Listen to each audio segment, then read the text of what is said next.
Hello friends, now this is the first lecture of job sequencing. What is sequencing? The selection of an appropriate order in which to serve waiting customer is called sequencing. Here the effectiveness measures, which may be time, cost, mileage, etc., is a function of the order or sequence in which a series of tasks are performed. There are the problem in which we have n tasks to be performed on some or all of m different machines, in which the total effectiveness depends on the order of processing. That is, if we have to make a product, then every product is not possible that it may complete in only at one machine. It can take more than two machines.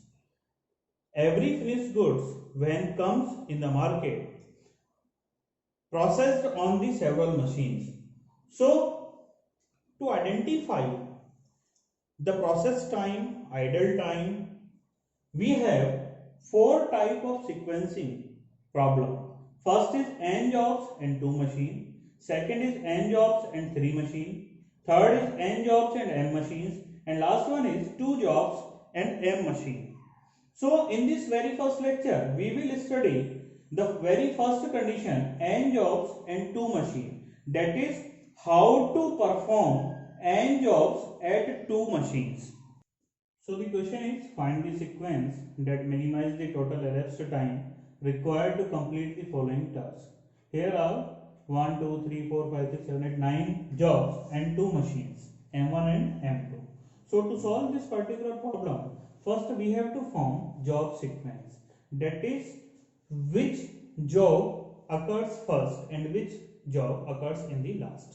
So to find this job sequence, we have to find the minimized value, the minimum time in each machine M1 and M2, which arises if minimum time arises in the first machine, then we shall start from the very first, and if the minimum time is on the second machine, then we shall start from the last to first. So, and if there is a tie, that is minimum elapsed time is the same on the two machines, then we shall find this by taking the common difference, which is less, the common difference of which column is less, then write it first and the another is right on the second point. So we first select the minimum elapsed time. So the minimum time is 2, which is on the M1 machine, and for the job A. So we can write A in the beginning of this. So this job completed for the purpose of job sequencing. Now the minimum time is 3, and 3 is on the two jobs E and G. So for this is for the M2 machine and this is the tie. So first we shall find the minimum difference. The difference is 3 in 6 and 3 is, and the difference in 7 and 3 is 4. So first we have to write the minimum difference. The minimum difference is on E and the second one is G. So this is for the M2 machine. So we can write E first and G on the second. Now again calculate or find out the minimum time, and the minimum time is 4, and which is on the three positions C, D and I. D is in the M2 machine. So we shall write this D in there. And now for C and I, again we shall calculate the minimum ratio. The minimum ratio or minimum difference is 4 and 7 is 3 and 4 and 11 is 7. So we can write C first and I then. So these also completed. Now the next minimum value is 5.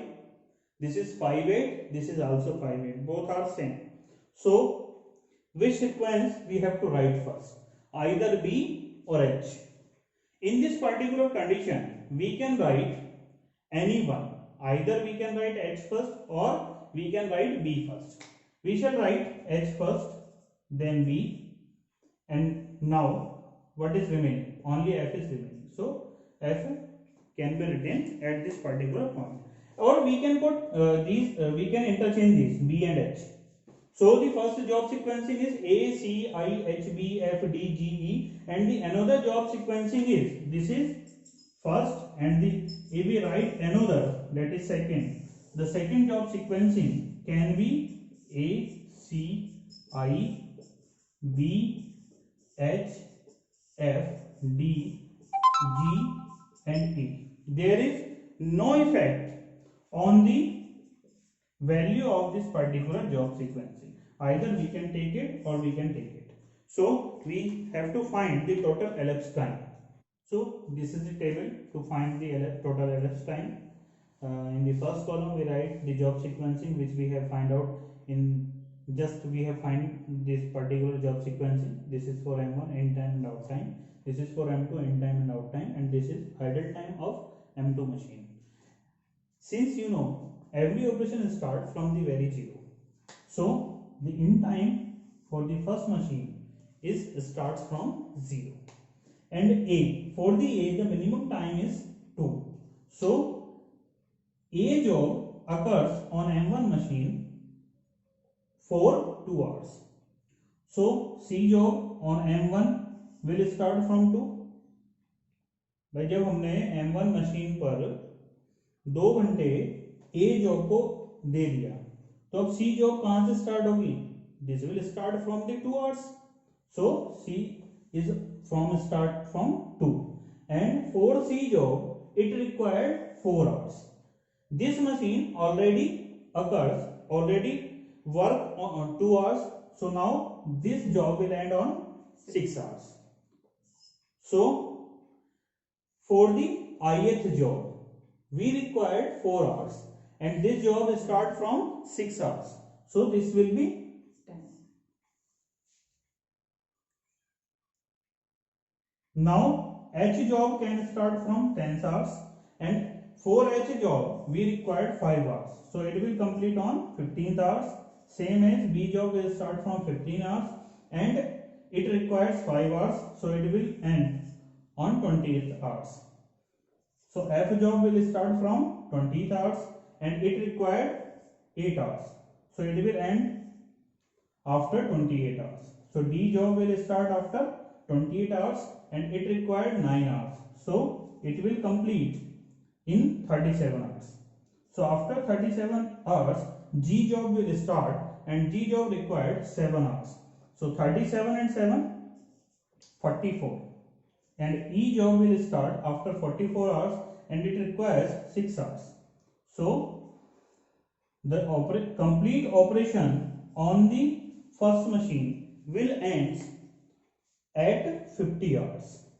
Now these product or these jobs will transfer to M2 machine.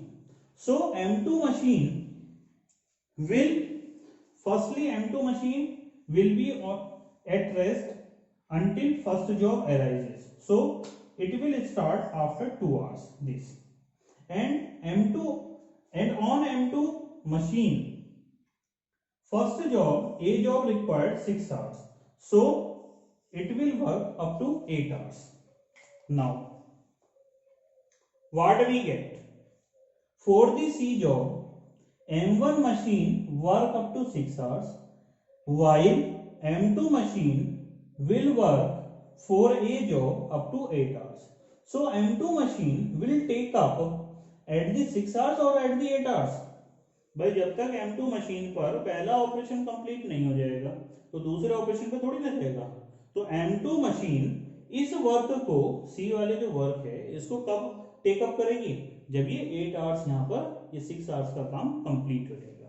So it will start from 8, and for C job it takes 7 hours, so 8 and 7 15. Now again I job completed on the M1 machine at 10, but M2 machine will work for the C up to 15 hours. So this particular job remains at rest up to 5 hours.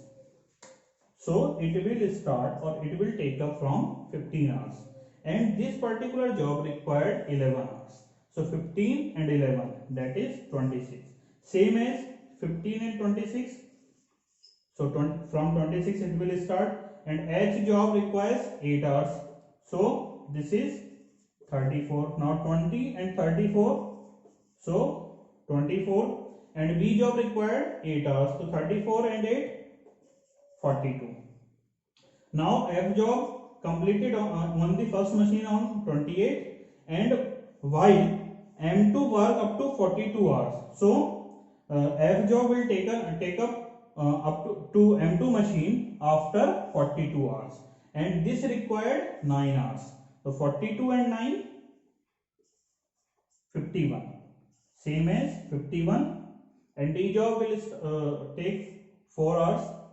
So it will end up to 55 hours, same as 55, and G job required 3 hours. So 58, and the last one will start from 58, and E job takes 3 hours also. So 58 and 3, 61. So this is the total elapsed time for the entire operation M1 and M2. So now we have to find the idle time for M2 machine. Idle time for M2 machine is first 2 hours.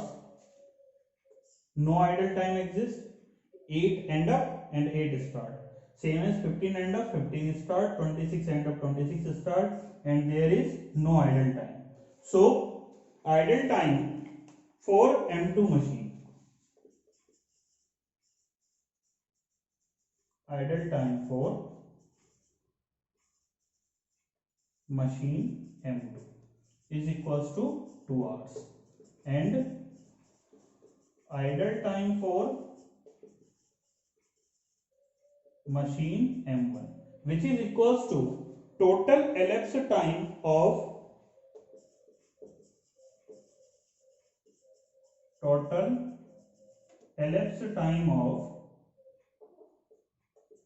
M2 minus total elapsed time of M1. That is, total elapsed time of M2 is 61 hours, and for the M1 is 50.